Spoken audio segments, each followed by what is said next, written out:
One of my friends actually did the MBA with, owns e-pharmacy, so come talk to me if you want to know who he is.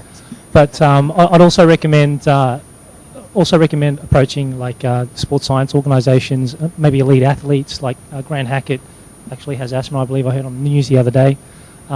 Guys who can be ambassadors for your product. Is it tested? Is it proven?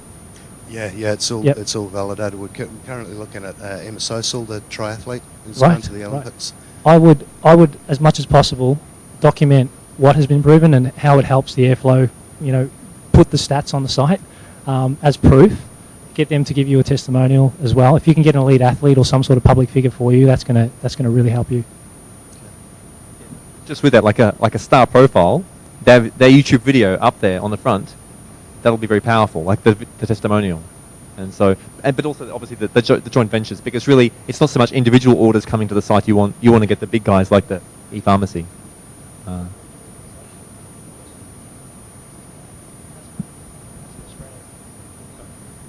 Organisations like Asthma Australia, University of Queensland's Clinical Sciences Department, all those guys, if you can get on board with those guys, it's just going to be a money turner for you in the long run. One more thing, if you want to outsource this job, fine.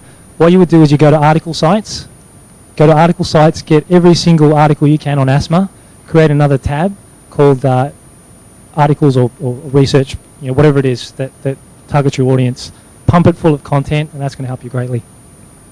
So you're saying that you wanted to automate pretty much your sales process. How much have you got automated at the moment? I've got all the way to, I basically haven't got the procurement, so I've got all the way from ordering to the obviously costing, but then my supplier, so I'm outsourcing everything. So this is basically... Just one more suggestion, and that would be in terms of if you want to look into automate the guys, you're mentioning that people order through the site and you get the actual order. I get the order. And then you have to... And then I'm at the moment, I'm placing the order with my supplier. What you can do is set up a protected section of your site where you grant access to the people who you need to give the orders to their own username and password to be able to access the orders that come through to them. So that wipes it off your hands. That's in the process. I mean, I've just got the programmer writing that at the moment. Fantastic. And then I can automate it so the order goes directly to them, they log in. Beautiful. That's. And I don't have to touch it, yeah. Just adding to what Barnaby said, my friend Yaro Starek, who's a blogger, you may have heard of him, he actually puts his number of feed readers on his site as well. He has a blog that shows the number of feeds that people have subscribed to. He also has the Alexa rank published on his blog. Okay, if it's a site that is receiving a lot of traffic, you want people to know that. In terms of getting credibility as a person, if you're in any sort of industry, and this is something that I've done, is I have gone out and found people who are influential, successful or wealthy, hit them up for an interview, have some sort of contact with them and put that on your site to show that you have an association with them. The other thing I do is I go to a lot of seminars, a lot of networking events.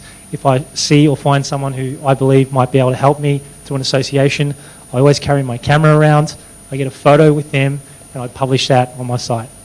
Very clever. One more point on testimony. On getting credibility online, and is that if you're selling a product or a service that generates income for you or potentially your clients, you want to put specific evidence with numbers. So, for example, if you've got a product that helps people improve their sales online, you want to show, your PayPal account, the details, the numbers. Obviously block out all the sensitive details.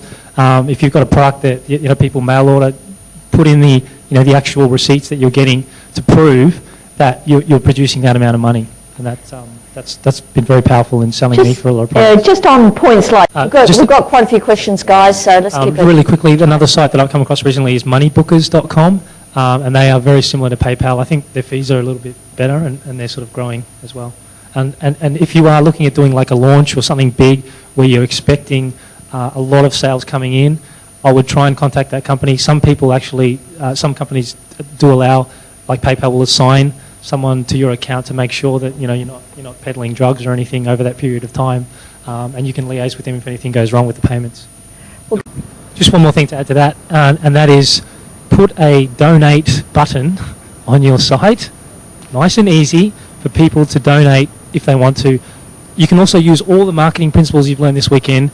Tell people, create testimonials and create an urgent cause for people to donate, people that this organisation has helped, and then make it easy. Sign up for a free PayPal account. Easy.